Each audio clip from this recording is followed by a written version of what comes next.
bom dia. Bom dia, gente. Bom dia. Tudo bem? Bom dia. Carol, Yasmin, Gabriel, Pablo, Júlia, Eduardo, João, Bruninha, Nath, João Atanásio, Marina, Eduardo, o pessoal que vai chegando, que vai pintar depois aí. O Arthur, que tá na aba aí também. Bom dia. Bom dia, querideza. Bom dia. Olá. Pessoal que vai nos assistir depois, então, bom dia, boa tarde, boa noite, né? Bom,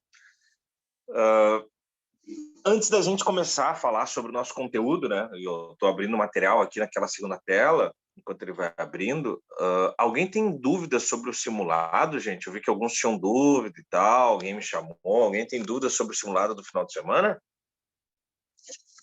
Por favor, se eu tiverem, falem agora.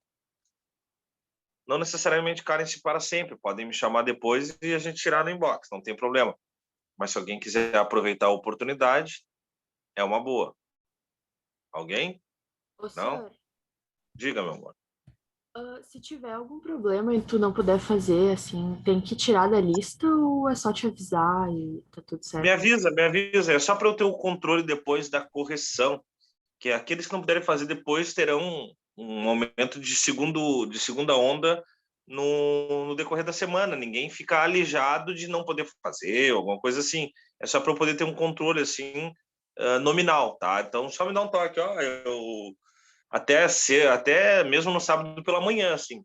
Eu botei meu nome ali, mas não vou poder fazer. Bom, tá?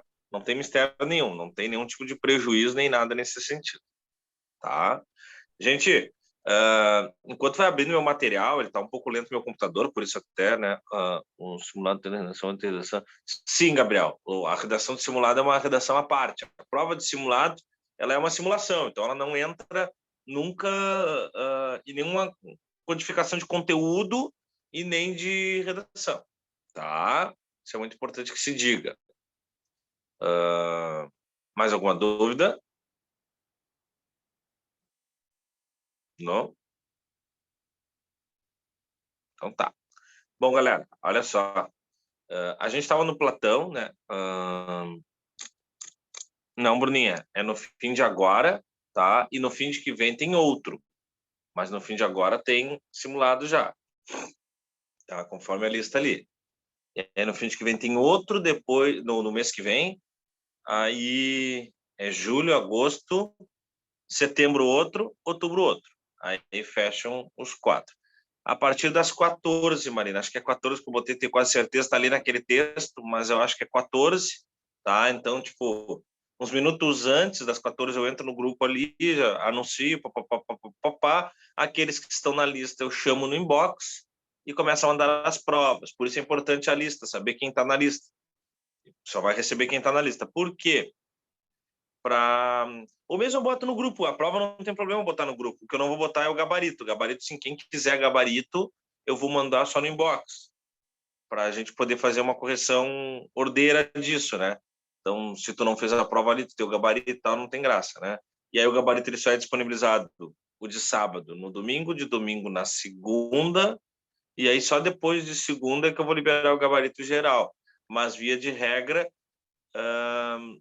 não fiquem tarados do gabarito, tá? Não fiquem fazendo prova e pedindo gabarito. Esqueçam gabarito. Esse é um hábito que vocês têm que perder desde o início. Por isso que no primeiro simulado eu judio um pouco de vocês. Às vezes vocês pedem o gabarito, eu não mando. Às vezes eu digo que não tem gabarito, porque vocês pegam o gabarito e já saem corrigindo antes mesmo de eu fazer uma correção. E é mais interessante que eu faça essa correção, porque eu faço essa correção pontuando as realidades de vocês, tá? Levando em consideração que matérias são mais importantes, qual é a média de pontuação que tu tem que ter para o curso que tu quer, e talvez tu esteja bem mais confortável do que tu sente estar.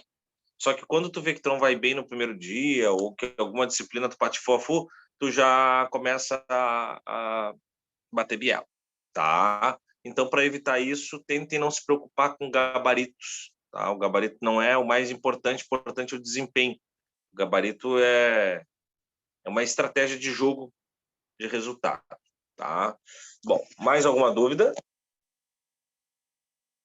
Sim ou não? Não? Então tá. Galera, vamos começar sem material mesmo, até que vai abrir aqui o meu computador, tá rançoso de novo, mas eu estou tentando. A gente falou de Platão até a aula passada e hoje, ó, no mês seguinte, João, não tem data definida ainda, mas no mês seguinte, tá? Mais para o final do mês que vem, tá? Sempre ao final do mês, tá? A gente falou de Platão e aí o que a gente viu foi um autor com muito conteúdo classificado, assim, tipo, bom de prova. Por isso que eu fico bastante tempo no Platão, porque ele é cheio de conceitos, né? É diferente de caras que a gente viu ali que tinha, bem dizer, um aparato. Se a gente pegar os pré-socráticos, o cara da água, o cara do fogo, o cara do ser, o cara do átomo. O Platão não, a gente viu teoria das ideias, a gente viu amor platônico, a gente viu similitude da linha, a gente viu os mitos, a gente viu a biografia dele, que às vezes é pedido biografia, né? A gente viu as noções do dualismo, a gente desdobrou alguns valores éticos de Platão, mas a gente não entrou ainda e entra a partir de agora na principal obra platônica, né? Que é o mito, a República, perdão. Em A República, o Platão vai nos sugerir a sociedade ideal. Muito cuidado, a República não é a cidade ideal. A gente até fala cidade ideal, mas é de uma maneira meio preguiçosa de entender que a cidade ideal é uma cidade. Não, não. A cidade ideal que o Platão quer dizer é qual é o perfil de sociedade que comporia um espaço de convivência ideal. Pode ser cidade, como pode ser um estado, como pode ser um país. É vamos dizer, um conglomerado de pessoas, vamos definir assim, né? O que é interessante? O nome desse livro, na verdade, não é República, tá? É Politeia, do grego. Politeia. Polis, a ideia de teia, teia, um sistema. Então, a cidade como um sistema de pessoas, que não é uma coisa randômica, que não é uma coisa meio a Bangu, sabe? Não pode ser a Bangu. A cidade, para funcionar, ela tem que ter um certo nível de organização. Bom, o que é mais interessante também que a gente debate? Res pública é um conceito que a gente tem que entender. O somatório de sufixo e prefixo, como eu sempre digo para vocês, ele entrega conceito. Res é coisa. Res é coisa. Pública é pública. É coletivo. É nosso. É de todos. Então, a res pública é a coisa pública. Tá? Então, o que é a coisa pública? A palavra coisa, aqui para os gregos, ela tem uma conotação diferente da nossa, que é a conotação real, nós é que a banalizamos, que não é objeto material, é talvez um objeto imaterial. Como se vocês forem para a área do direito, alguns de vocês vocês vão ouvir falar muito na coisa jurídica. A coisa jurídica não é um objeto, não é uma coisa que pega, entendeu? É uma atmosfera, é uma parada meio híbrida, assim, tipo, o que é a coisa pública? Tá? Então, isso é muito interessante que vocês percebam, assim, que nós estamos diante de uma noção abstrata de sociedade. O Platão, em momento nenhum, imaginou que a sociedade ideal seria, de fato, ordeira, assim, como uma coisa física. É uma coisa abstrata. E aqui vem e começa a noção da política abstrata. Uma política que pode ser feita além do tempo. Isso é importante. Quando o Platão nos sugere a república ideal, ele não está dizendo assim, não, para a realidade dos gregos. Do tipo, vamos pensar o Brasil, tá? Vamos pegar um case, só para não ficar tão verborrágica a coisa. Vamos pegar o Brasil. O Brasil é um país que a gente sabe que ele é infestado de corrupção. Há em alguns governos mais do que outros, mas todos são corruptos. Então, se a gente fosse pensar na sociedade ideal, a primeira coisa que a gente tinha que tentar planejar era algum tipo de governo que fosse o mínimo de corrupto possível. Outra coisa que marca muito o Brasil, vocês sabem melhor do que eu, é o desnível social. Vocês estudam isso em outras disciplinas. Vamos estudar em sociologia. Mas é um país muito discrepante sociologicamente falando, né? Tem poucos caras muito ricos e tem caras muito pobres. Então, uma das coisas que a sociedade ideal do Brasil ia ter que tentar fazer é equilibrar ao máximo esse desnível. E aí a gente pode pensar em outras prioridades do Brasil, mas eu vejo essas duas como as principais. Nível de corrupção, que afeta a economia, e essa economia acaba criando poucos ricos e muitos pobres. Bom, se eu fosse escrever a República do Brasil, em 2021, eu levaria isso em conta. O Platão não. Ele não pensou na República com as características dos gregos, daquele momento. Ele pensou numa formulinha abstrata, por isso coisa pública, que independente do espaço-tempo, se aplicasse de maneira perfeita. E até hoje a República é estudada como uma fórmula atemporal de resolução de problemas sociais. Tá? A primeira coisa que o Platão esquadrinha na sua obra é o formato de governo. Tá? Gente, vocês lembram que na outra aula eu cheguei a mandar o slide no grupo, eu estou tentando mandar ali no grupo de novo, ver se alguém consegue... Vamos ver se a Ana está aqui, eu peço para a Ana rodar, porque o meu computador simplesmente desistiu de mim. Tá? Ele não está abrindo... O slide ele abriu, ele não abre o Zoom. Tá? Então, eu não consigo projetar. Alguns de vocês eu sei que gostam bastante de ver o slide. Então, eu vou botar aqui e ver se a Ana consegue projetar para mim. Se ela não conseguir, eu peço para algum de vocês. Voltando. A primeira coisa que o Platão mapeou, que ele percebeu, é que a sociedade ideal precisa tirar o melhor do governo, antes de pensar nas pessoas. Então, ele foi pensar qual tipo de governo era o governo mais indicado para uma sociedade ideal. Aí eu pergunto, e agora vocês respondem. Que tipo de governo vocês acham que tem que ser o governo da sociedade ideal?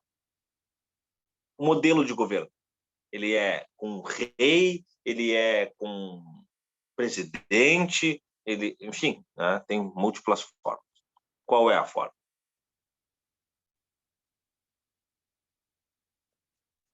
Falem comigo, gente. A gente conversou lá no início do ano que time que não fala não ganha. Eu acho. É bom começar com eu acho, né? Não, eu creio que seja... É bom começar com eu acho. Não, eu creio que seja primeiro-ministro, assim, é que nem em outras, que é presidente, na real, né? É um presidente ali, mas que seja tudo, assim... Por exemplo, os ministros têm que... Como tu falou, eu acho, esses tempos, tem que ser tudo assim, por exemplo, o ministro da educação tem que ter alguma formação na educação, né? Tem que ser o cara da educação. O ministro da economia também tem que ser... Uma coisa tecnocrática, né? Uma coisa... Isso. Ele tem que ter uma justificativa para estar lá de aspecto técnico, né? Bom, alguém mais? Alguém tem outra ideia? Enfim.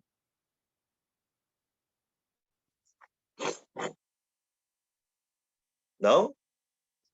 Vocês não pensam, não refletem, não arriscam sobre perguntas que são relevantes para o dia a dia de vocês, para entender um pouco da pergunta, pouco da sociedade. Com Pablo. Diga. Com conhecimento mais histórico, filosófico, do que esses parece que não tem nada, né? Histórico-filosófico, eu gostei dessa resposta. Ela está mais perto do Platão do que nós, Pablo. Dessa forma, só que com a participação da população direta, sem passando galho em galho. Pablo, eu já discordo. Eu discordo por um aspecto funcional. Claro, seria o ideal. A democracia direta. Os gregos tinham isso. Vocês estudaram isso com o Marcelo. Os gregos tinham participação direta. Mas é um barato a gente pensar que na participação direta todos participavam. Não era bem assim, né? Os próprios gregos na participação direta, eles tinham uma eclésia, que era a Assembleia Popular, mas eles tinham a sua o buletério, né, que era uma espécie de um senado com alguns estratos da sociedade, que eram homens destacados para aquilo com um público específico. Então, essa democracia direta grega não era tão direta, plural, universal, sufragista como se imagina.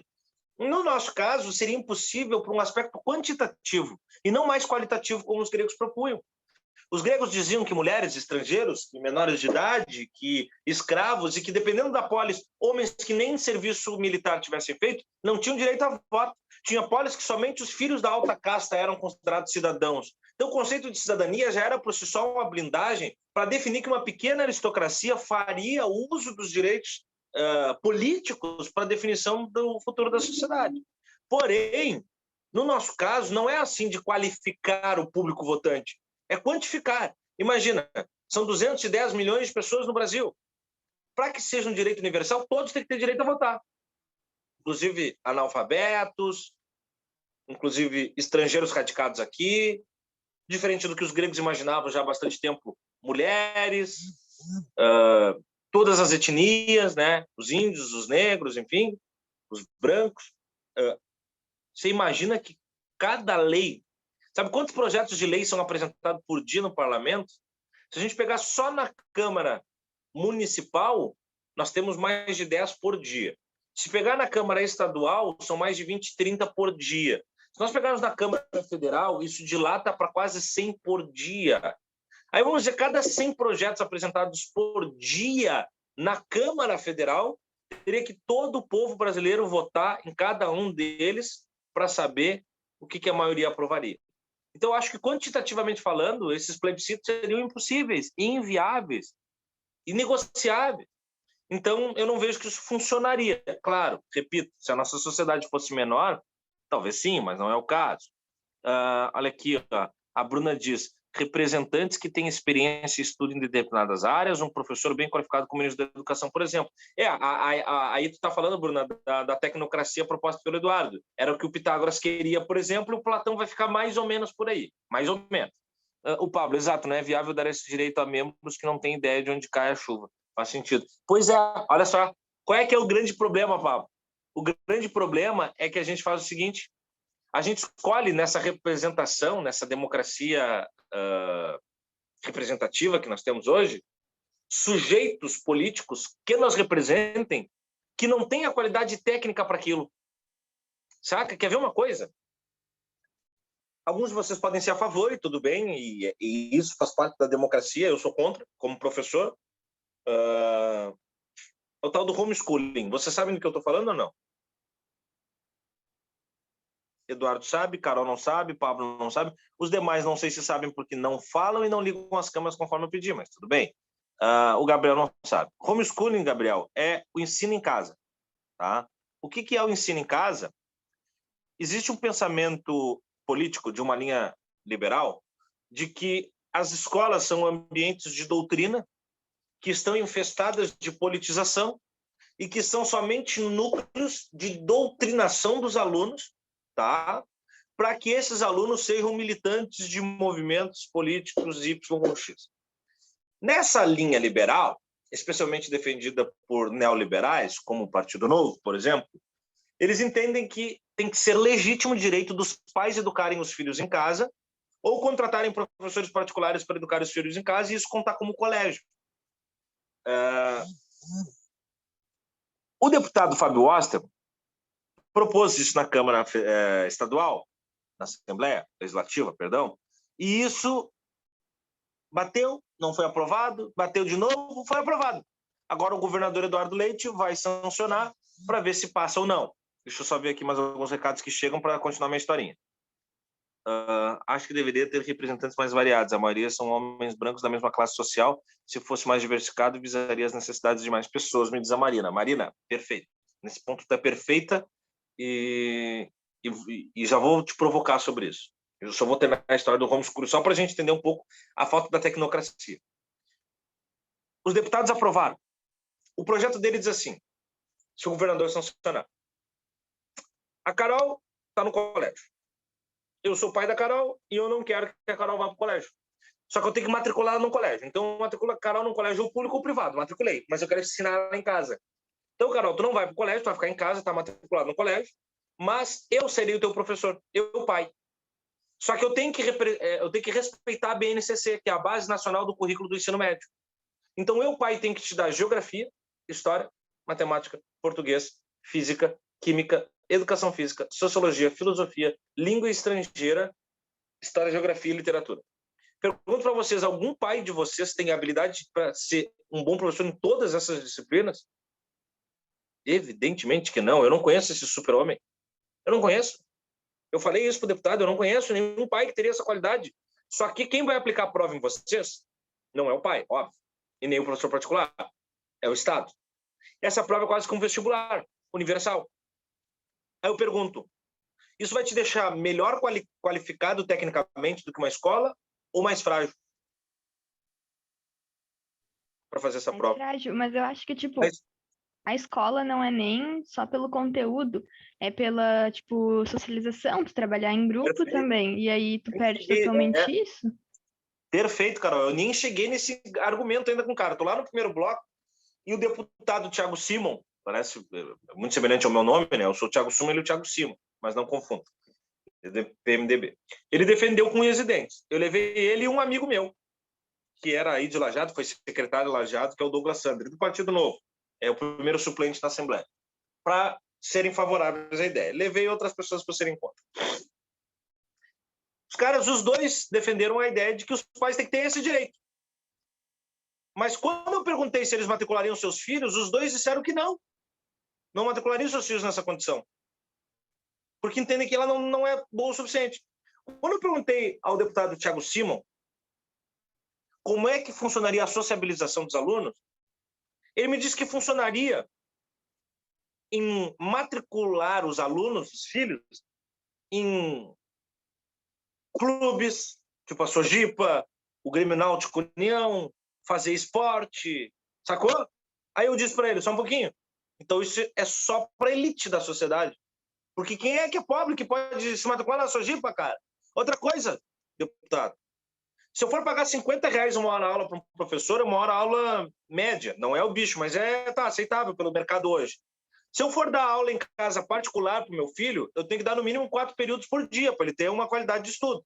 4 períodos por dia, R$50 é R$200 por dia. Se eu levar 5 dias por semana, 4 semanas, que é um mês, isso dá R$4.000. Cara, R$4.000 é uma faculdade. Então, um aluno de colégio público também não consegue, ou um aluno pobre não consegue essa qualidade com vários professores em casa. Vamos mais. Tem aluno que vai para o colégio só para, não só, mas essencialmente para se alimentar, gente. O colégio é um espaço de alimentação. E eu perguntei para o outro cara do Douglas, e a educação física de um homeschooling que mora num apartamento? Como é que faz? Ele tem que se matricular na escolinha de futebol. Aí eu digo, tá, e quem é que é o responsável pelo professor contratado? O pai ou a escola? É o pai. Mas o aluno não está matriculado numa escola? Tá. Eu digo, então as leis trabalhistas, se o professor quiser processar, ele processa a escola ou o pai? Ele diz que não tem a resposta. Quando eu perguntei se o professor abusar de uma criança, quem é que se responsabiliza se isso acontecer? O pai ou a escola? E se um pai abusar da criança que está, ou uma mãe, ou enfim, alguém da família, no momento em que a criança estaria em horário escolar, está vinculado a uma escola, mas está em casa? Também não soube me responder. E eu perguntei, quem é que vai fiscalizar? Ele diz, o Estado fiscaliza através me fugiu agora, me deu branco, não é da FASC, é do órgão que fiscaliza escolas, me fugiu o nome, daqui a pouco vem. Esse órgão não fiscaliza as atuais escolas do Estado porque não tem efetivo.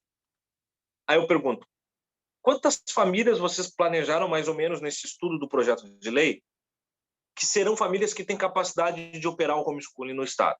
Eles dizem, em média, de 1.000 famílias. Então vocês vão criar mais 1.000 escolas, porque cada casa será uma escola. Então nós já não temos efetivo agora e vocês querem que o Estado atenda mais 1.000, só em nome da liberdade.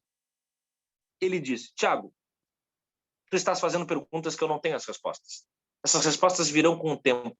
Não é o MEC, Pablo. É um órgão ligado à SEC, que é a Secretaria da Educação. Conselho Tutelar. Lembrei. Conselho Tutelar. Tá? O Conselho Tutelar faria isso. Eu digo, então, o senhor não tem as respostas de um projeto de lei que o senhor votou a favor. O senhor não sabe a respeito de um projeto de lei que o senhor votou a favor. É isso que o senhor está me dizendo. E ele ficou bravo. Por que eu contei essa história para vocês? Porque isso está ligado à sofocracia que o Platão fala, que é o que alguns de vocês me sugeriram, o Eduardo e a Marina. A pessoa tem que ter o mínimo de envolvimento técnico com aquilo que ela está fazendo, porque olha só, esse cara, o Thiago Simon, não é professor, mas ele é um deputado que foi eleito para nos representar e votou num projeto de educação.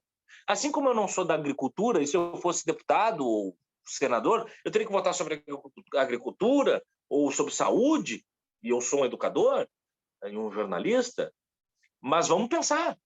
O mínimo que eu tenho que fazer é me envolver com isso, estudar isso. Só que ele diz que eu não tenho as respostas.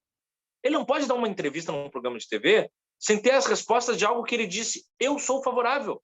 porque isso aprovou e pode mudar drasticamente a nossa vida, gente. Como é que alguém é a favor de... Olha só, para os de Porto Alegre. Foi aprovado terça-feira em Porto Alegre o kit Covid, com cloroquina, com ivermectina, sem comprovação científica. Mas a Câmara de Vereadores decidiu aprovar. E aprovou. Sem nenhum tipo de sustentação científica. Esses caras têm qualidade racional, técnica e envergadura moral para tal? Não sei. Mas o Platão diria que seria inadmissível eles estarem no poder. Nós precisamos... Vai lá no material agora, lá na República Ideal, por favor, Ana. Vou te acompanhar aqui, eu estou observando. Teve o caso de uma garota que passou na USP estudando em casa, mas isso porque ela tinha condições e tal. Assim, a gente nunca pode pegar a exceção pela regra, né, Bruna? Vai ter uma menina que passou na história da USP porque estudou em casa. Bom, ok. Sabe? Isso me lembra muito quando eu pergunto sobre aspectos raciais no judiciário e alguém me lembra do Joaquim Barbosa. O Brasil tem sistema judiciário há 250 anos, como ele está até hoje, e tem um negro que chegou lá, os caras usam ele como exemplo. Não, aí é exceção da regra. Eu tenho que pensar no macro. Ela é o ponto fora da curva. Né? Mas mesmo que ele não tendo conhecimento, ele não vai atrás dele e não busca a opinião dos outros para fundamentar. Perfeito. Porque tem interesses só próprios ali envolvidos. Pode passar mais um, depois a gente volta para ler. Pode passar mais um, depois a gente volta. Pode passar. Pode passar. Não, peraí, volta. Então, eu me perdi ali. Volta. Aí. Achei. Aí mesmo. Tá, e a República Ideal de Platão, ela é o primeiro item. Tudo que está aí, se vocês não já notar, anotem. É o grande apogeu da obra platônica. Ela é sofocrática. É disso que eu estou falando. Sofosofia, saber. Kratoskratia, poder. O poder dos sábios. O Platão está dizendo que na República Ideal, na sociedade ideal, os sábios governam. Os mais sábios governam, que é o que vocês estão me dizendo. O cara tem que... Ele não tem que ser o Wikipédia, mas ele tem que ter domínio do máximo de coisas para aquilo que ele vai se apoderar para fazer a avaliação. Na sociedade ideal do Platão, quem são os sábios? Os filósofos. Então, se vocês forem ler obras modernas, tem alguns caras que dizem Platão sugeriu uma ditadura de filósofos, porque ele dizia que somente filósofos deveriam ser governantes. Mas quando o Platão está falando filósofos, ele não está falando da profissão filósofo. Não é tipo, eu sou da área da filosofia, eu, Thiago, então eu sou autorizado a ser um gestor público. Não. Daqui a pouco o Pablo é um baita de um estudioso, mesmo vindo da área da arquitetura, mas ele é um cara que estuda. Ele já é filósofo. A filosofia que o Platão dizia é essa coisa do cara que se permite estudar, que está sempre estudando. Então, o estudioso, o intelectual, vamos dizer assim, se vocês preferirem, o cara que está sempre dedicado a pautas múltiplas, ele tem que ser governante. Gente, independente de partido político. Alguns de vocês gostam, outros não gostam. É inegável que Fernando Henrique Cardoso é um dos melhores políticos que nós tivemos. Fez 90 anos agora, esses dias. A maioria de vocês acha que era muito pequeno, nem vivo era nos governos de Fernando Henrique. Mas olha só, eu era. Foi um governo bem difícil por uma época econômica. Mas economicamente ele conseguiu fazer o Brasil se estabilizar com a proposta do Plano Real, por exemplo. Mas é um puta de um sociólogo, economista, um cara que é professor da Sorbonne, sabe? Professor da Universidade de Paris. É um cara que buscou os melhores para suas pastas, isso é legal. Ele botou, por exemplo, assim, o ministro do esporte dele era o Pelé. Né? O ministro da economia dele era o Moreira Franco, o Ciro Gomes ajudou na equipe. Ele buscou sempre os melhores. Tá? Isso quer dizer que tem um tom tecnocrático. Se a gente pegar hoje, no governo da pasta municipal aqui de Porto Alegre, governo do Melo, vamos entender, tem alguns bufos tecnocráticos assim. A Secretaria da Cultura está na mão de um grande entendedor de cultura. A Secretaria de Esporte está na mão de um grande ativista do esporte, que é o Kiko, que é o cara, né, da Sojipa. A Secretaria da Saúde está na mão de um médico, que é o Esparta.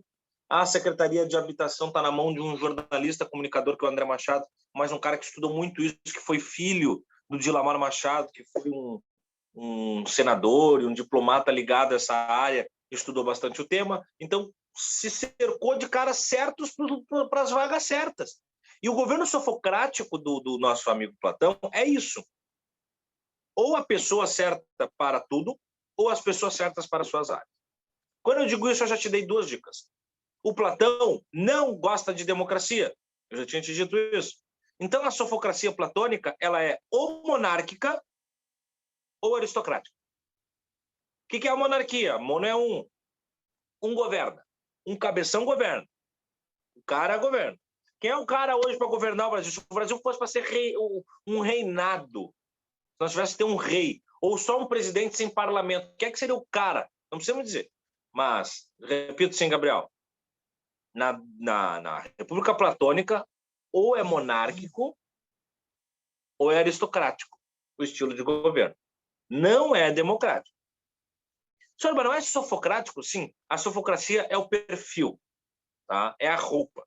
O corpo é monarquia e aristocracia, ou aristocracia. O que é a monarquia? Um governa. Esse governante tem que ser um sofocrata, ou seja, tem que ser um intelectual, sacou? Agora, não. É uma aristocracia. Na aristocracia, um pequeno grupo governa um grande grupo. Então tem que ser um pequeno grupo de intelectuais em que cada um vai atuar na sua área. Um grande guerreiro vai cuidar do exército. Um grande pescador vai cuidar da pesca. Um grande, sei lá, matemático vai cuidar das finanças, né? Então tem esse caráter ministerial que vocês estão me trazendo. Tá? A sofocracia é a principal pílula do governo platônico. Depois ele subdivide, ele mapeia a polis, a cidade. E aí ele faz ela virar um degradê de funções por perfil existencial. Esse é o grande barato do Platão. Aqui os caras dizem que ele viaja muito, eu concordo, mas eu acho um grande barato. Olha só. Cada um de nós tem personalidades diferentes, ok? O Platão está dizendo que todas as personalidades, os tipos de pessoas, eles são sugados por 3 grandes habilidades sociais, que é a sabedoria, a coragem e a temperança. São 3 grandes habilidades. Eu tenho isso no material ali, daqui a pouco eu passo. Sabedoria, coragem e temperança. Platão é contra Pablo, não gosta da democracia. Não é que ele é contra, ele desencantou com a democracia. Quando a democracia matou o Sócrates, porque o Sócrates morreu num governo democrático, teve votação, julgamento e votação do povo. E ele viu que um homem honesto, puro, bom e inocente foi executado pelo Estado democrático de direito. Ele viu que é frágil o sistema. Que as pessoas votam com as vísceras e não com a razão. Que as pessoas escolhem o tiririca e não o cara certo. Então ele não é o cara que gosta tanto da democracia. Imagina se ele visse as coisas que estão acontecendo hoje, o que ele ia fazer? Teria um infarto. Já teria se exilado. Platão, Maquiavel, alguns caras, se fossem brasileiros, estivessem acompanhando hoje, teriam se exilado já. E não teriam conseguido. Thomas Hobbes, por aí. Voltando. Cada um de vocês tem um perfil. A Carol é de um jeito, o Pablo é de um jeito, eu sou do outro, Eduardo é do outro.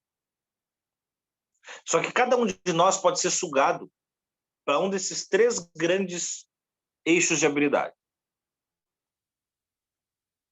Coragem, temperança ou sabedoria.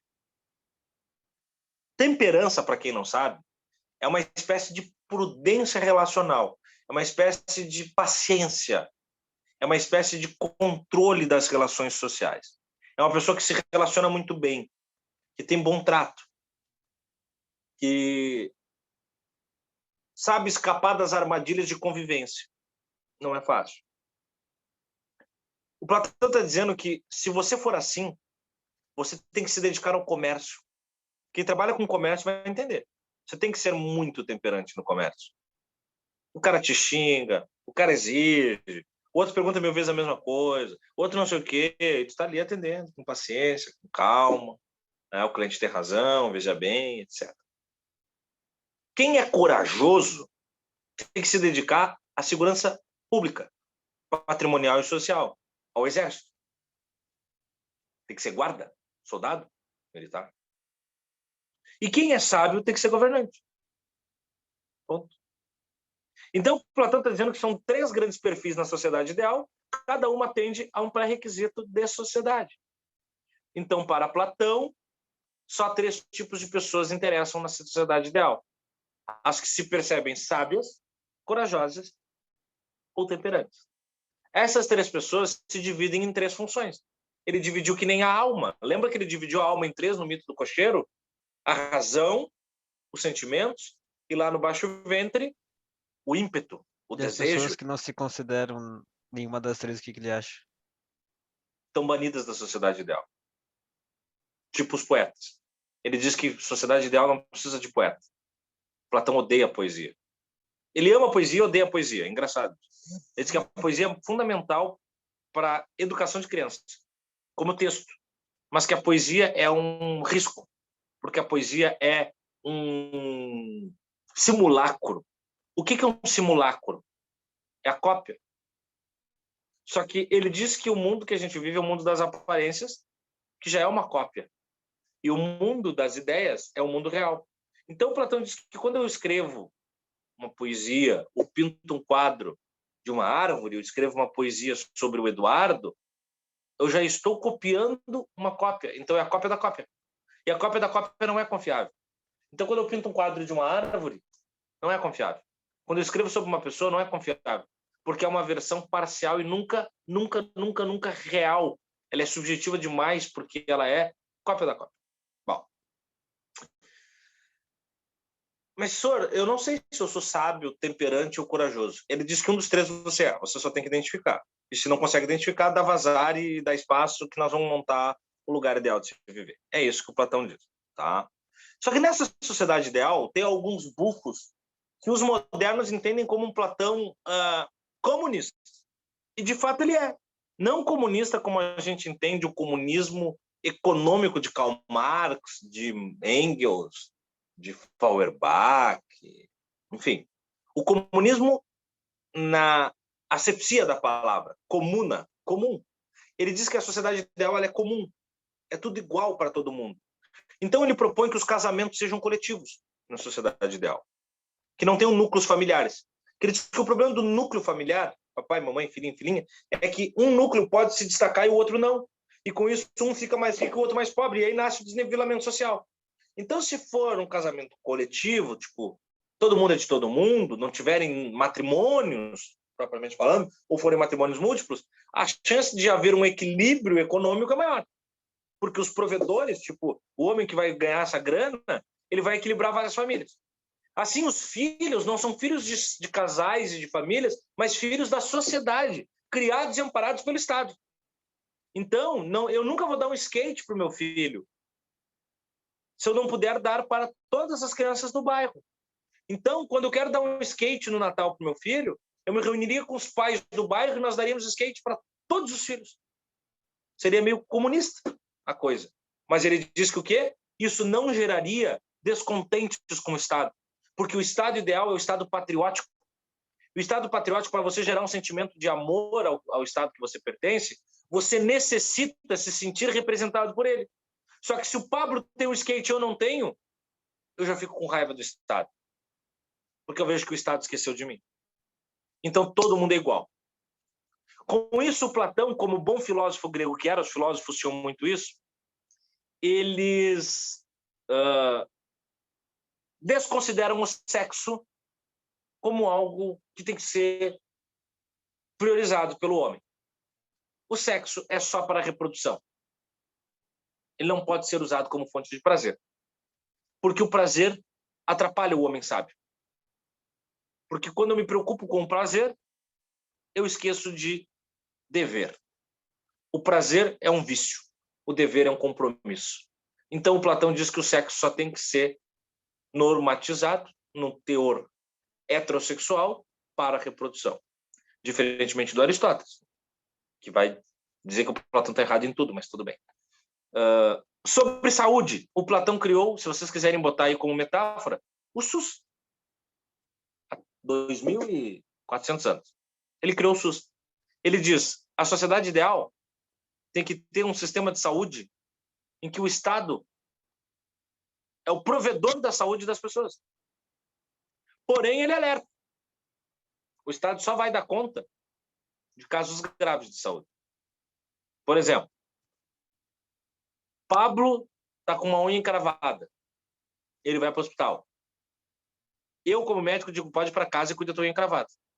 Porque eu não vou ocupar a vaga do hospital da Carol, que está com um braço quebrado. Sacou? O Eduardo, que é enfermeiro, pode nos dar um depoimento melhor. Eduardo, quantas vezes a sala de espera do hospital está cheia de gente que não precisaria estar lá, que poderia se resolver em casa, mas está ocupando o tempo de um médico, de um enfermeiro, de alguém com caso mais grave? Por favor, nos dê o depoimento. Os atestados, né? O atestadinho para ir para casa. Também, né? Desses, né? Sim, bastante. Tem bastante. Então, pensa o seguinte: ele diz que seria legítimo o Estado se negar a atender casos não graves. Claro que isso é um risco, né? Se a gente pegar o Brasil como é hoje, assim. Oi? No começo da pandemia, vi um vídeo de não sei se era uma médica ou enfermeira, fazendo um vídeo no hospital falando que não tinha mais ninguém por conta que tava proibido ir no hospital, não lembro agora, para todo mundo ficar em casa por conta do vírus e tal. E daí ela fez um vídeo indignada, então vocês não precisavam estar mesmos aqui, então vocês só estavam ocupando alguma coisa assim. Tu entende? Então, tipo, é um risco. Mas eu entendo onde ele queria chegar, especialmente numa época com menor contingente populacional. Sobre educação, Platão criou a URGS, não só a sua academia, que o ensino tem que ser provido pelo Estado. E o Platão criou tipo de um plano de carreira de estudante, velho. Olha só, bolsista. Olha só, velho, o que o Platão criou há 2.400 anos. Ele diz, mano, tu tem a obrigação de estudar até certo nível. Se tu quiser parar ali, beleza, só que tu nunca vai ser candidato a cargo público, tu nunca vai poder ser gestor. Se tu continuar estudando a partir daquela idade, que era 30 e poucos anos, até hoje, por exemplo, para ser candidato a presidente ou senador, você tem que ter no mínimo 35 anos, né? Então, até hoje, é uma coisa meio grega. Era a idade quando o cara só podia parar de estudar, mano, aos 35. Depois dali, se tu quisesse continuar estudando, aí o Estado te pagava para estudar, porque o Estado entendia que tu tá deixando de trabalhar para ti para trabalhar para o Estado. Então, vamos dizer que aos 35, eu digo assim, ó, não, eu não vou abrir uma lojinha, eu não vou abrir uma mecânica. Eu quero fazer um pós-doutorado, um doutorado, um mestrado, uma pós-graduação, uma especialização. Bom, então tá. Então tu vai só estudar. E tu vai ter um gordo salário que o Estado vai te dar. Porque tudo isso que tu estudar, tu vai devolver para o Estado. Tu vai trabalhar para o Estado. Então, o Platão criou isso também. Aí o Platão criou outras tantas coisas que não são tão importantes quanto essas. Tá? Essas são as mais. Ele focou muito no desenvolvimento da paideia. O que é a paideia? A pedagogia. Estudo de crianças, ensino para crianças, que é uma coisa que os gregos não tinham tão atentamente. Os gregos tinham a areté, que é estudo de jovens e adultos, tipo esse.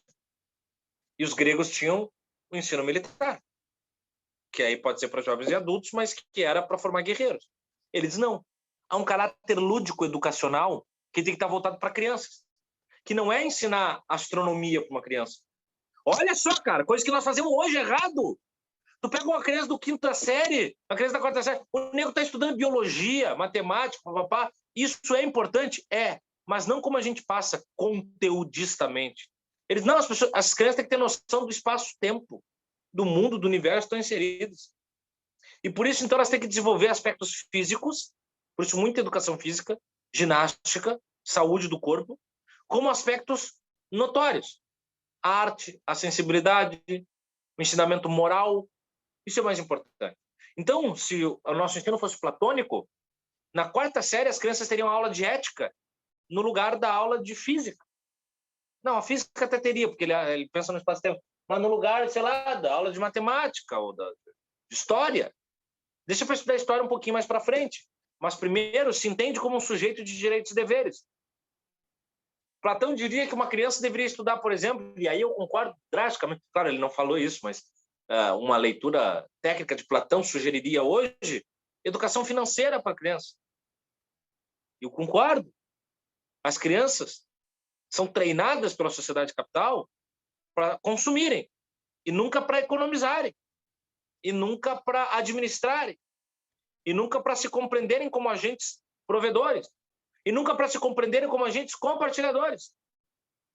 Agora, sendo um pouco comunistinha, imagina, dentro da merda de vida que nós temos economicamente falando, mas que todos nós temos uma realidade melhor do que as pessoas que estão na rua, por exemplo, se nós dessemos todo dia o valor de R$20 em prato de comida para uma pessoa na rua, o quanto diminuiria a fome no Brasil? Sabe quantas pessoas estão em situação de insegurança alimentar no Brasil? 16.800.000 pessoas. 16.800.000 pessoas não conseguem fazer uma refeição por dia. 16 milhões. Num país que tem 210 milhões, nós só precisaríamos que mais 16 milhões desse um prato de comida para uma pessoa na rua. Seria simples. Não doeria o teu bolso. Não te tornaria pobre. Não te faria comunista, mas mataria a fome de alguém. E resolveria o dia dela. Porque o dinheiro que a gente paga um prato de comida num bar ali na rua, com arroz e feijão para o cara na rua, a gente gasta numa garrafa de cerveja. Mas nós somos treinados desde criança para isso. E por que não a economia colaborativa, que dizem que é o que vai salvar o mundo, por exemplo? Falta a escola se preocupar com isso. Bom. O que mais eu posso dizer da sociedade ideal platônica? Sofocrática, polis dividida. Platão falou uma coisinha. E aí eu pergunto se vocês percebem isso no Brasil hoje. Que nunca haverá um Estado justo se mulheres não tiverem os mesmos direitos dos homens. Ele falou isso há 2.400 anos. Então ele percebeu 2 espaços onde as mulheres não entravam, que ele diz, elas têm que entrar. Meio militar e meio educacional. Gente, aqui no cursinho, nós temos mais mulheres do que homens. Temos aqui, 2, 3, 4, 5, 6, 7. Até tá meio equilibrado hoje. 7 de 16, de 15. Tá meio equilibrado. Mas tem muito mais mulher. Eu tenho turma de cursinho que é só mulher. Tem muito mais mulher estudando. Esse movimento se deu nos últimos 10 anos. Nos últimos 30, 40, mais timidamente. Nos últimos 50 anos é que as mulheres conseguiram atingir os níveis mais elaborados academicamente falando. 50 anos. O cara falou 2.400. E não tem nem 100 anos em que as mulheres conseguiram se tornar uma massa no ensino superior. Não tem 100 anos. E a 2.400 o cara falou, quer equilibrar a sociedade? Ela tem que ser equilibrada. Então não pode ficar assim. Com mulheres não tendo o direito. Claro, ele falou isso para estudo e para militar, mas ele não disse que mulher podia votar. Esse sufrágio também só acontece no mundo moderno. A equidade, se fala, os direitos universais. Tá? Bom. Volta ali algumas lâminas, por favor, Aninha. Ana, deixa eu aproveitar enquanto tu vai voltar. A Ana me relatou que está com bastante temporal chegando lá, só para informação para vocês, né? Cara, eu estou dando aula, mas eu sigo jornalista.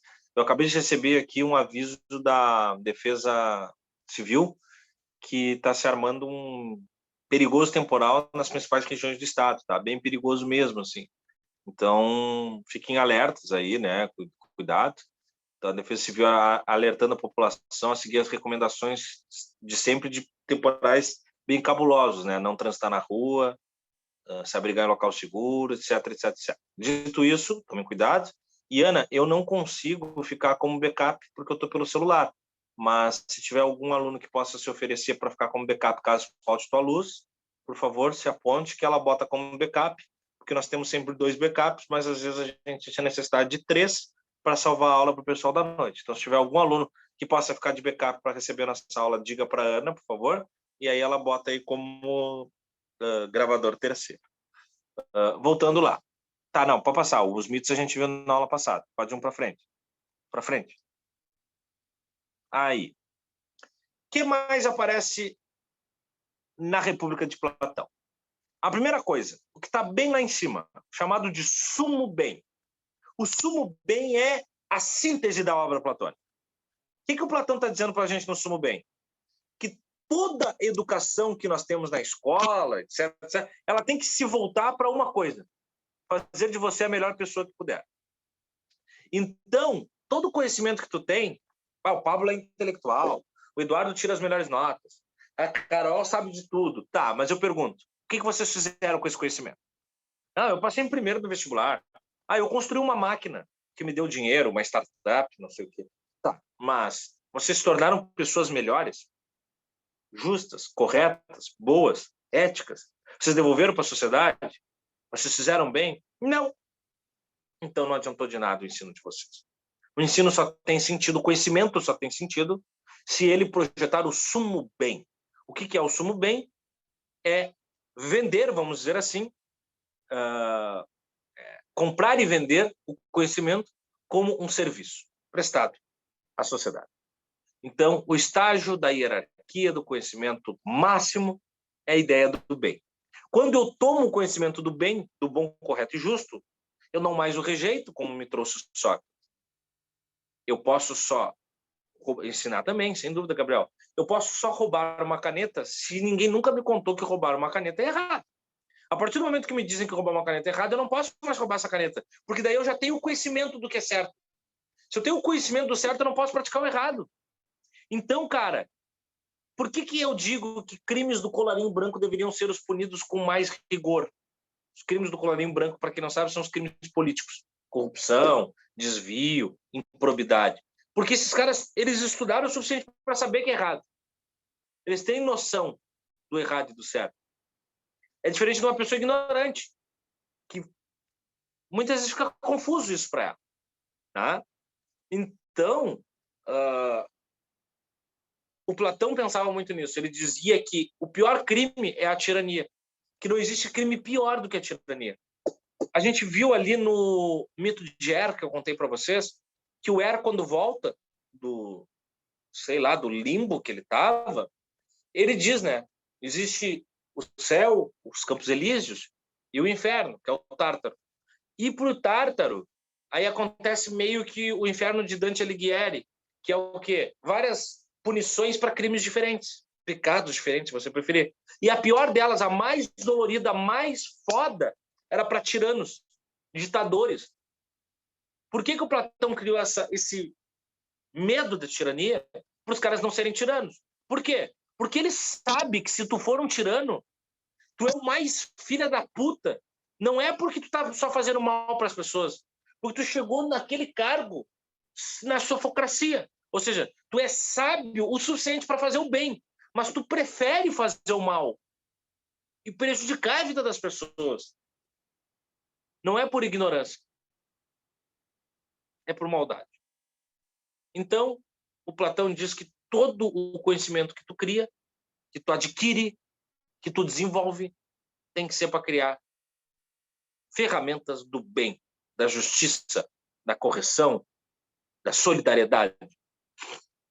Depois, um aspecto epistemológico, não tem nada a ver com o que a gente está falando, é uma ponta solta do Platão, mas eu não posso deixar de dar, a reminiscência da alma. Reminiscência é uma palavra bonita, assim, toda pomposa, para falar lembrança da alma, recuerdo da alma, rememória da alma. A frase é: conhecer é relembrar. Eu adoro essa ideia do Platão. Olha só.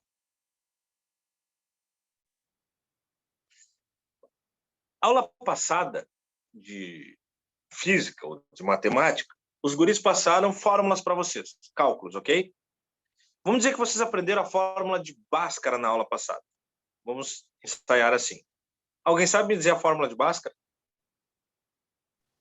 É menos b mais e menos raiz quadrada de b ao quadrado menos 4 vezes a vezes c dividido por 2 vezes a. Meu Deus, mulher, fiquei até arrepiado. Não faria ideia disso. Eu me perdi no mais, menos. No menos ali eu já me perdi. Digamos que eu te dei um cálculo agora, um exercício, e tu desenvolva que é a Bhaskara. Beleza. Tu acertou o cálculo. Resposta certa, ok. Isso é conhecimento. Combinado? Mas tu percebe que tu não criou nada novo? Tu lembrou da fórmula para criar um resultado diferente? Porque o exercício que o Wagner te deu lá atrás, ele diz, vou te ensinar Bhaskara. Pega esse aqui como exemplo. Aí ele deu um exemplo lá, que o resultado foi X. Quando tu vai fazer na prova, o resultado vai ser Y, não vai ser o mesmo exercício que ele te deu. Mas tu consegue. Então, o Platão está dizendo que para tudo na vida, a primeira maneira de tu criar algo novo, de tu partir para frente, é olhando para trás. Tem uma frase que diz, só cuida para onde vai quem respeita de onde vem. No aspecto de conhecimento, é isso. Eu só consigo desenvolver novas ferramentas se eu me lembrar das anteriores. Por isso que todas as tecnologias se baseiam na peça anterior. Vamos pegar celular? Vocês têm um modelo de celular aí, tipo o iPhone 7, iPhone 10, iPhone 15. Se tem o 15 é porque teve o 14, é porque teve o 13, é porque teve o 12, é porque teve o 11, é porque teve o 10. E um é só a melhora do outro. Não começa do zero. Nada começa do zero. O computador, o primeiro computador da história não começou do zero. Ele foi o somatório de cálculos matemáticos estruturados em um maquinário com base naquilo que já se pensava existente, como uma máquina de escrever, uma calculadora e elementos de não sei o quê. A primeira prensa do Gutenberg, na Idade Média, não foi mais nada do que apertar uma cápsula que imprimia tinta no papel. Porque tinta no papel já existia, os caras escreviam a tinteira no papel. Porque antes disso, os caras pegavam colores de natureza e escreviam nas paredes com os dedos. Então, quer dizer, tudo que eu crio como novo parte da memória que eu tenho de conhecimento do anterior.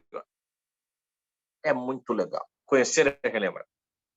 Aí, gente, a prova pode te pedir, como já pediu, quais são as três ondas de Platão. As três ondas são as seguintes. A comunhão de bens entre os que governam e a cidade, que é o que a gente falou agora, mais ou menos. É um agregado daquilo. Como assim, senhora? Não entendi. A gente falou que o Platão é meio comunista, né? Só que ele responsabiliza mais os governantes, especialmente se for uma aristocracia. Ele está dizendo, vamos pegar a aristocracia. Na aristocracia, um pequeno grupo manda no grande grupo. Nós somos 16 aqui, tá? Então, para ser uma aristocracia, no máximo 4 governam. Então, eu estou aqui na tela. Eu, Carol, Eduardo e Pablo. Nós 4 governamos. Toda a galera. De quem é a responsabilidade maior da sociedade? Nós. Então, todo o patrimônio que nós tivermos, nós dividimos. Cara, tu imagina isso? Isso é completamente contrário ao que acontece hoje na política brasileira. Quem tem mais patrimônio governa. A gente vota no João Dória. Ele é um rico, que era filho de um rico. E ele fica mais rico com a política. O que eles estão dizendo? Vamos dizer assim, ó, que o Luciano Huck fosse candidato à presidência agora, como se ensaiou, e ele fosse eleito, tá? Aquela casa que ele tem na praia, que ele tem uma praia particular só para ele tem que vender essa casa, pegar esse dinheiro e dividir com a sociedade. É isso que o Platão dizia. Por quê? Porque ele é um prestador de serviço para a sociedade. Como é que tu vai ser um governante, cara, que quer o bem das pessoas, se tu tem uma praia só para ti e tem nego passando fome? Então, Platão diz, a comunhão, numa das três ondas, a comunhão dos bens entre os que governam a sociedade. Tem que dividir. Mas quando vamos... Deixa eu ver aqui o que pintou. Peraí. Mas quando vamos comprar online, não compramos do novo vendedor, e sim do cara que já tem 50k de venda no mesmo produto. Pois é, Paulo, por isso que tem muitas campanhas, por exemplo, de valorização ao comerciante local, né? De valorizar os pequenos produtores. Vamos pegar o aspecto de agricultura, a gente compra das grandes corporações do ramo agrícola, mas tem muita agricultura familiar que está ali se fudendo a full, entendeu? E às vezes Compre do pequeno agricultor, compre do pequeno vendedor. Porque as grandes marcas, as grandes corporações, elas não precisam mais da tua compra. Tu precisa do produto.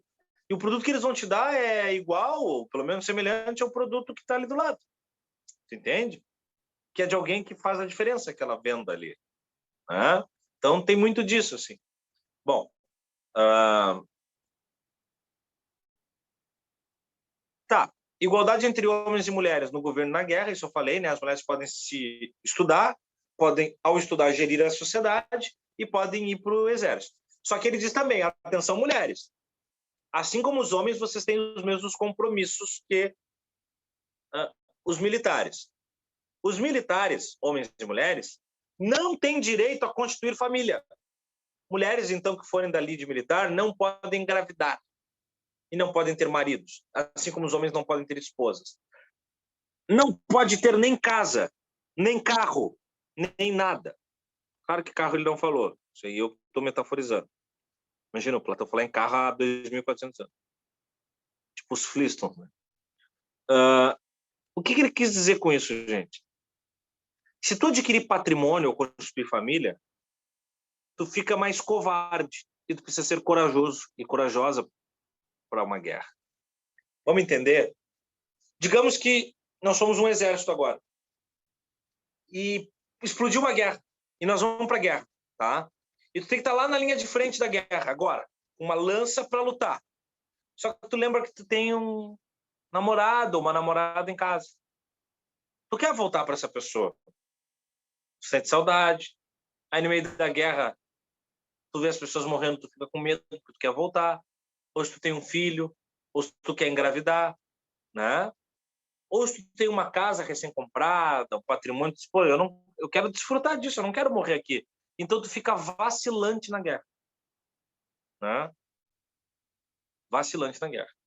Mas tem, assim, não é bem desse jeito, mas tipo, para seleção de quem quer estudar para ser, tipo, militar, não pode ter filho, tipo, tem que ter entre tal idade, não pode ter filho. Aí é mais ou menos por aí, mas também tem uma questão que daí é da natureza militar moderna, que são os benefícios. Aí isso está escondido, não se fala muito, né? Existe uma série de benefícios para quem acaba sendo filho de militar. Então, para evitar isso, eu evito que você já chegue com filho, de preferência não tenha. Aí eu vendo uma ideia de que, por exemplo, a mulher bem-sucedida no exército é a mulher que não vai ter filho, não vai casar e coisa. Então, tem um monte de interesse por trás disso também, mas segue toda essa natureza argumentativa. Cara, as noções militares não mudaram quase nada desde o período grego, especialmente do romano, mas são muito, muito, muito semelhantes. E depois a teoria do filósofo rei. A teoria do filósofo rei pode aparecer na prova chamada de teoria de rei filósofo. É a mesma coisa. Tá? O que o Platão está dizendo com isso? Sofocracia. O cara ser o gestor, ele tem que ser filósofo. Ou vice-versa. Senhor, não entendi. Vamos lá.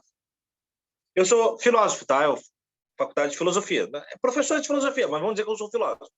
Se a gente tivesse que escolher agora um governante na nossa turma, eu tenho mais possibilidade de ser governante do que qualquer um de vocês. Sou filósofo. Agora, digamos que não. Digamos que nós não vamos escolher um novo governante. Nós já temos a família real. Nós somos governados pela família Jardim, há diversas gerações. E a Carol é a próxima na linha sucessória. Ela vai ser a nossa governante quando os pais dela morrer. Só que a Carol nunca estudou filosofia. Ela nem gosta de economia, direito, filosofia, sociologia. Ela não gosta. Ela prefere jogar videogame. Então ela não pode, mesmo sendo filha do rei, ela não pode assumir o cargo de rainha. Só que o Eduardo, que não é filho do rei, é um cara que todo mundo sabe que estuda filosofia. Eu sei, tá comigo há alguns anos, ele curte. Ele tem mais noção que ela. Então ele pode ser rei e ela não. Mesmo não sendo filho do rei. É isso que o Platão dizia. Que o mais intelectual tem que ocupar o cargo mesmo independente do sangue. Agora, digamos que eu sou o rei e a Carol é minha filha. Eu já tenho que treinar a Carol, que é o que a família do Aristóteles fez com ele. Desculpe, do Alexandre o Grande. Botou o Aristóteles a ser o mentor do cara desde cedo para o cara ser um Sofocrates. Se tu um dia vai ser rei, tu não pode ficar jogando videogame a tua infância toda E na hora do pega para capar, tu não está pronto para ser um gestor. Tu imagina se o Brasil fosse monárquico. Tá, o Bolsonaro já é uma uva. Mas tu imagina se ele morre e o Carluxo é o novo presidente da República. Mas nenhuma chance, mano. Ah, mas é o filho do cara. Tá, mas o cara é um boçal. Ah, mas foda-se, é o filho do cara. Não dá. Tá? Então, são as 3 ondas. A filosofia é universal, é o conhecimento do todo. A filosofia política exige conhecer o homem e o seu lugar para conceber a cidade. Isso é essencial. Diz que um bom gestor, cara, ele tem que entender as características do espaço geográfico e populacional. Vamos entender uma coisa? Se eu for governar uma cidade praiana, eu tenho que entender que aquela galera vive da pesca, ok? Eu tenho que entender o perfil de uma pessoa que é ribeirinha, que é diferente de um serrano, que vive com um pouco mais de plantação. Diferente de um cara da campanha, que vive do gado, e que tem um outro perfil comportamental, diferente do fronteiriço. Então eu tenho que entender que existem... Tanto que a gente percebe, assim, ao longo da história, a diferença entre nortista e sulista é muito forte, comportamentalmente falando. Seja no Brasil, seja nos Estados Unidos, seja na Europa. Eu tenho que entender essas características. Se eu for... Imagina, gente, eu quero me candidatar à presidência da Noruega. Agora não, eu quero me candidatar à presidência da Índia. Não, eu quero me candidatar à presidência da Argentina. São perfis comportamentais completamente diferentes. Eu tenho que entender o perfil dessa gente para ser um bom gestor. Eu não posso tentar praticar a mesma política em espaços diferentes. E economicamente falando também. Tá? A essência do homem está reduzida à sua psique. Psique é uma palavra grega que nos lembra psicologia. Só que psique não é estado mental. Psique do grego é alma. Alma.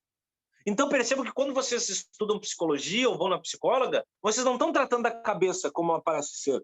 Estão tratando da alma, das chagas do espírito, do comportamento, da relação, etc. Né? O Platão aqui operou a divisão entre indivíduo e cidadão, textualmente falando, aquela coisa de quem é cidadão e quem é indivíduo. Né? E o Estado é o horizonte dos valores morais, via única da sociedade. Com isso, vocês só podem dizer que o Platão afasta a possibilidade de uma anarquia. O Platão elimina a chance de haver qualquer tipo de não governo em uma sociedade ideal. Necessariamente há governo. Tá? Passa lá, Aninha, por favor.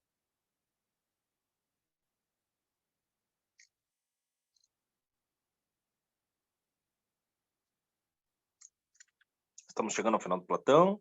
Pode passar, por favor. Acho que trancou aqui. Peraí. Tá. Tenta aí, senão não... Tá, passou. Pode passar mais um. Aí. Pode parar aí. Gente, um dos grandes baratos da obra da República é a gente entender onde é que o Platão quer chegar. Na sociedade ideal. Tá, mas o que essencialmente faz uma sociedade ela ser ideal? É uma sociedade justa. Então, a grande pergunta que o livro tem que responder é: o que é justiça? O que é justiça? A sociedade ideal é a sociedade justa, mas o que é justiça? Então, o Platão nos oferece um belíssimo, um riquíssimo debate sobre o que é justiça. E a forma narrativa do Platão é muito legal, porque ele cria oponentes para o Sócrates. Lembrem, é um diálogo socrático. Anota isso. Diálogos socráticos são estruturas narrativas que o Platão usa nos seus textos. Diálogos socráticos não são feitos por Sócrates, são feitos por Platão. Sócrates é o personagem principal da obra platônica. Por isso, diálogos socráticos. Vou abrir aqui na outra tela. Bom, o que o diálogo socrático nos oferece?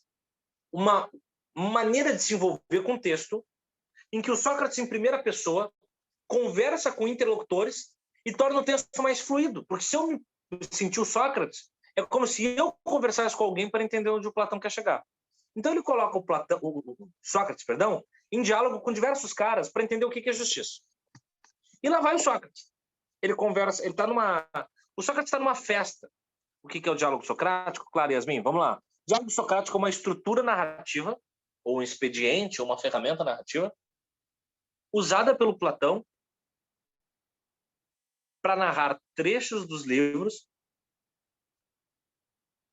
dos seus livros, com Sócrates como personagem em primeira pessoa.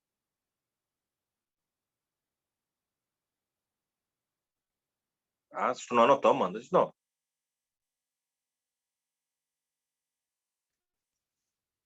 Existe uma grande festa, tipo um arraial ou um carnaval, sei lá, como queiram, que em homenagem, valeu, querido, que é em homenagem à deusa Ártemis. E é lá no Pireu, que é tipo uma cidade baixa de Atenas, assim, e o Sócrates vai para lá, para essa festa. Tem uma série de rituais e tal, ele vai lá. E lá ele visita o velho Céfalo. O Céfalo é tipo um estrangeiro, tipo não, ele é um estrangeiro que foi para Atenas muito cedo e se tornou um grande empresário, assim, ele era um comerciante muito famoso em Atenas. Ele era tão famoso e ele ergueu tanto a economia ateniense que ele ganhou o título de cidadão ateniense, para que ele tivesse direito em Atenas, isso era comum. Então ele era um cidadão ateniense mesmo não sendo ateniense, porque ele tinha o título. E o Céfalo está lá na casa dele e recebe o Sócrates e uma galera vai visitar, muito comum. Então vai aparecer o Polemarco, que é filho do Céfalo, vai aparecer os sofistas, né, como o Lísias, o Crítias, o Trasímaco, vai aparecer o Glaucon, que é o irmão mais velho do Platão. E aí, na primeira coisa, o Sócrates discute com o Polemarco, com o Céfalo, diz, pô, Céfalo, tu é um cara, né, porra, diferentão pra caralho, né, cara? Tu tá aí veião, mas teve uma puta vida legal, né, cara? Fez grana. Tu trabalhou, mas tu fez grana, né? Ficou rico, teve uma vida folgada, uma vida boa e tal. Agora, tu teve uma vida justa, aí deu tela azul no céu.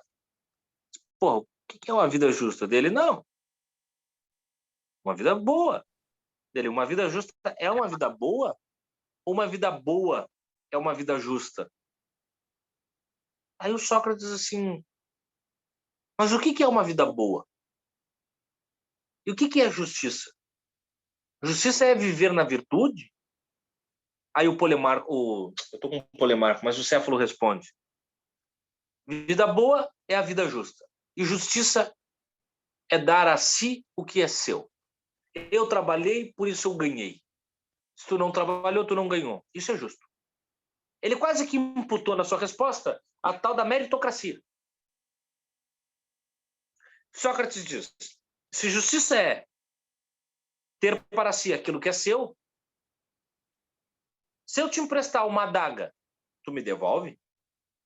E ele diz, por óbvio, Sócrates, a adaga é tua. Então Sócrates insiste, e se eu falar que eu quero essa adaga para fazer mal para alguém, tu me devolve? E ele diz, não, não posso permitir isso, eu sou uma pessoa boa. Então cai o teu critério de justiça. Porque mesmo que eu tenha más intenções, a adaga continua sendo minha. Então justiça não pode ser um aspecto meritocrático de dar a si o que é seu. Tem que ser algo mais. O Céfalo fica puto da cara porque perdeu no diálogo, vai embora, sai da sala e entra o Polemarco. E o filho diz, Sócrates, o que deu aí com o pai aí? Não, ele perdeu. Não, é porque tu é um passado. Tu foi se fazer pra cima do velho. Mas pra cima de mim não, porque eu sei bem o que é justiça. Justiça é os guri. É bem pros de bem e mal pros de mal. Quem é bem, quem é de bem, quem faz bem, tem benefício. Quem é mal, quem faz mal, tem prejuízo. Sócrates diz, nenhum caráter de justiça se permite prejuízo. Quando você faz mal para alguém que é mal, você também é mal. Então você não pode ter um caráter de maldade para equilibrar a justiça. Por isso, gente, que o sistema penal, ele não é só condenatório, ele precisa ser reformatório, educacional. Sabe o que é uma das coisas que mais me assusta na cadeia no Brasil? Sabe o que é? É que o boneco entra lá no alfabeto, ele fica 20 anos preso, 15, 8, 7, ele sai de lá no alfabeto. Então ele só está punido. Ele não está educado. Ele não está treinado pela sociedade para sair dali melhor. Não há esse interesse. Então ele é cooptado pelas forças mais malignas ainda lá dentro e quando sai pior. Então nós só estamos fazendo mal para os maus. É só meio que botando a ratoeira para o rato se prender, mas depois que ele se soltar, é tentar prender ele na ratoeira de novo. Não é bom nem para o cara nem para a sociedade. Então Sócrates diz, não, quem faz mal também é mal. Pena de morte. Sócrates não fala isso, agora sou eu, com base em noções modernas da pena de morte. Quando o Estado mata alguém, que matou, por exemplo, o Eduardo matou uma pessoa e eu puni ele com a morte. Uma lei de talião. Aí o Eduardo era um assassino. Só que se eu matar o Eduardo, nós temos 2 assassinos. Então é a manutenção do mal. E não a correção dos valores. Então Sócrates discorda. Nisso entra o Trasímaco na sala e aí o caldo entorna. Porque o Trasímaco é sofista. Não, Sócrates. Tu te passou com os caixa baixa. Comigo é diferente. Olha só. Bruxo. Justiça é uma convenção. Justiça não está ligada a bem, a bom. Justiça é ocasional. Justiça é uma produção da sociedade. Justiça é o que a gente cria como caráter de justiça. Só que ela tem uma essência. É sempre a lei do mais forte. É o famoso quem manda mais... como é que é? Quem manda mais chora menos. Entendeu? Quem é mais forte manda no mais fraco. Essa é a justiça. Quando ele diz isso, Sócrates dá o exemplo de um lutador de Pancrácio. Pancrácio era tipo o MMA dos gregos. E tinha um lutador, um minotauro, um minotouro da vida, que os gregos temiam muito, que o cara era muito porrada, velho. Que diz que ele comia um cavalo por refeição. Isso é real, assim. Se vocês estudarem um pouco da cultura grega, diz que o cara comia um cavalo, mano. Eles comiam um cavalo, era muito comum. Mas tu não comia todo um cavalo numa refeição. Diz que esse cara comia todas as partes nobres do cavalo por refeição. Era um animalão. Eu te pergunto, esse cara é forte ou não é? Evidente. Se ele é forte assim, então ele tem que ser o nosso governante. Porque o cara acabou de dizer que justiça é a convenção do mais forte. Ah, Sócrates, mas eu não estou falando da força física. Estou falando da força mental. Mas quem é que define que a força mental é mais importante do que a força física? Porque, por exemplo, hoje, somos governados nem pelos mais fortes de braço, nem pelos mais fortes de cabeça. Somos governados pelos mais fortes de bolso. Mas quem é que definiu que quem tem mais dinheiro? Porque olha só como é incrível, cara. A gente fala a elite brasileira. Vocês já usaram a expressão elite brasileira? Elite, gente, é o termo usado para os melhores. Quando a gente fala elite brasileira, vocês não falam dos mais sábios, ou dos mais fortes, ou dos mais bondosos. Vocês falam dos mais ricos. E os mais ricos, via de regra, não são nem mais sábios, nem mais fortes, e muito menos bondosos.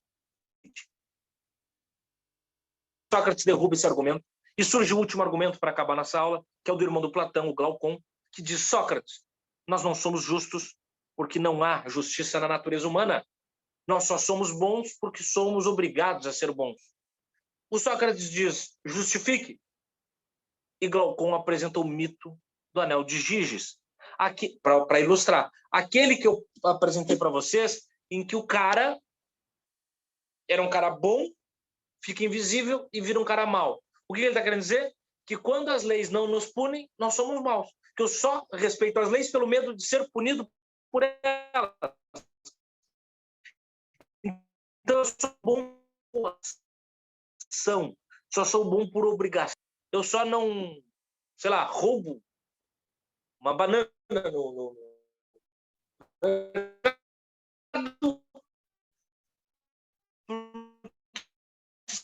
ou porque dizem que é errado. O Sócrates então diz: vocês todos estão errados. Eu vou explicar uma vez só. E eu, Thiago, explicarei, vocês anotam. Justiça é igual a mente platônico de justiça. Justiça é harmonia. Harmonia é isonomia, nivelamento. Todas essas apresentações que eu argumentei agora, elas desnivelam as coisas. Sempre tem o mais forte, o melhor. E aí sempre que um está sobrepondo o outro, não pode ser justiça. Porque na justiça todos estão em mesmo e horizontal caráter de ambientação. Você pode repetir, deu uma travada. Justiça é igual a harmonia. Se matar isso aí, acertou a resposta na prova. Justiça é harmonia. Eu preciso da equação horizontal, isonômica. Passa lá, Aninha, só para ver se faltou alguma coisa, senão a aula que vem é Aristóteles já. por favor. Daí eu mato a aula agora. Uma coisa relevante que eu não tenha dito. Tá, isso a gente viu. Pode passar. Vimos também, né, ali, ó, os comerciantes, os governantes e tal. Vimos os caráteres de justiça. Isso aí, pode passar, acho que acabou. Isso aí. Meus amores, terminamos Plato. Aula que vem, nós conheceremos o último grande grego das nossas aulas e já passaremos para o período helênico. Aristóteles, o sujeito que foi o melhor aluno de Platão e foi aquele que mais rejeitou Platão. E, por isso, o melhor aluno de Platão. Ele conseguiu superar o seu mestre. Um fenômeno, um gigante. Aristóteles ecoa até hoje na história com uma força muito mais usual do que Sócrates e Platão. É um belo personagem. É na aula que vem. Alguém tem alguma dúvida para hoje? Não?